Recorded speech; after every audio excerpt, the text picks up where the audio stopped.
बोलो शनीश्वर भगवान की जय। बोलो श्री रामचंद्र भगवान की जय। पवन सुत हनुमान की जय। हर हर महादेव की जय। बोलो श्री सत्य साई बाबा की जय। बोलो गायत्री मात की जय। बोलो अपने अपने माता पिता की जय।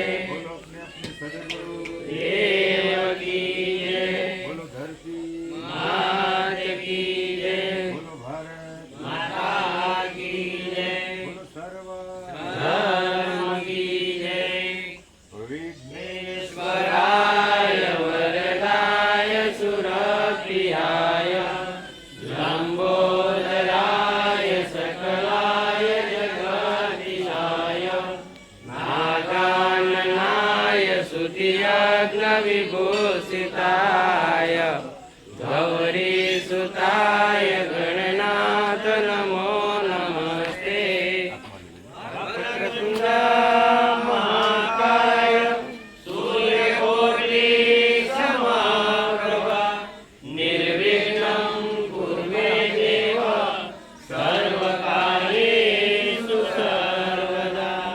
वक्रतुण्ड महाकाय सूर्यकोटि समप्रभा निर्विघ्नं कुरु मे देव सर्वकार्येषु सर्वदा। वक्रतुण्ड महाकाय सूर्यकोटि समप्रभा निर्विघ्नं कुरु मे देव सर्वकार्येषु सर्वदा। बोलो गणपति आनंद की जय। બધા હાથ જોડીને શ્રદ્ધાથી બોલજો। हे सुमुख हे एकदंत हे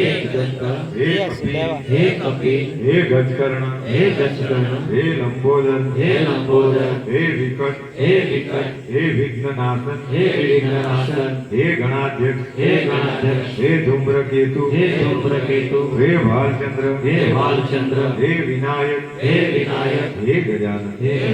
આપણે બધા મંગલ મૂર્તિને હાથ વાવે પ્રાર્થના કરી કે હે ગણપતિ દાદા આવા પવિત્ર ધામમાં આવા શનિદેવ અને મહાદેવ જેવાના સાનિધ્યમાં પવિત્ર ત્રિવેણી સંગમ પર અમે બધા જ ભક્તો ભાવ અને શ્રદ્ધાથી વિષ્ણુ સહસ્ત્રના પાઠ કરવાના છે।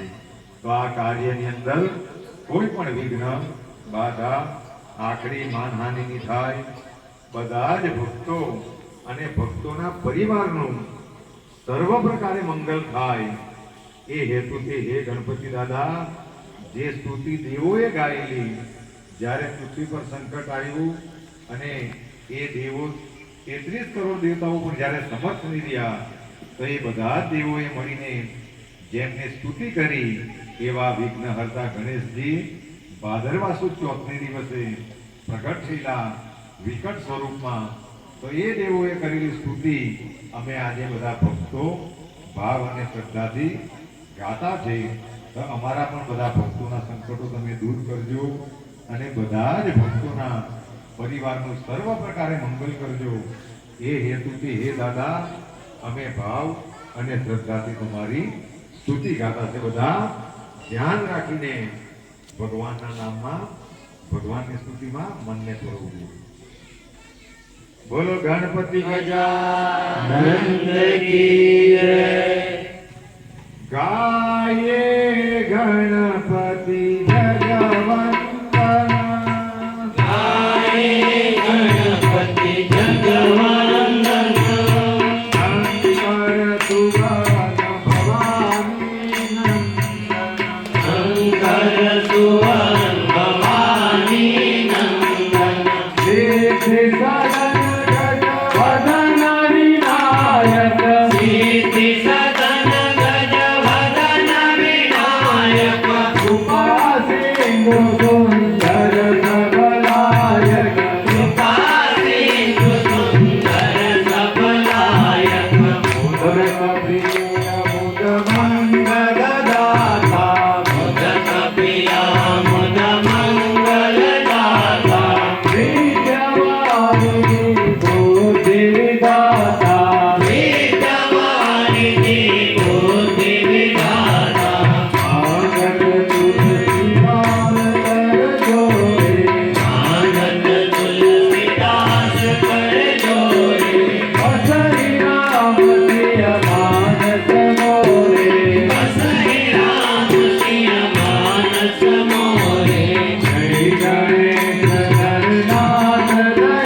गणपति गजानंद की जय। तो ये गणपति दादा ने हाथ भावे प्रार्थना करी કે તમે અહીંયા સાક્ષાત વિરાજમાન રહેજો અને બધા જ ભક્તો પર તમારી કૃપાઓ વર્તાવજો એવી તમારા ચરણમાં પ્રાર્થના।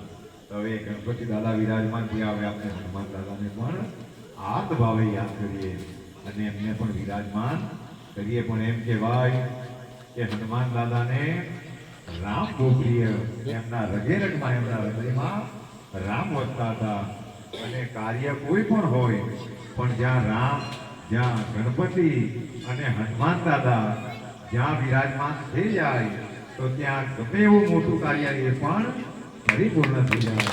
તો એ હનુમાન દાદાને આપણે યાદ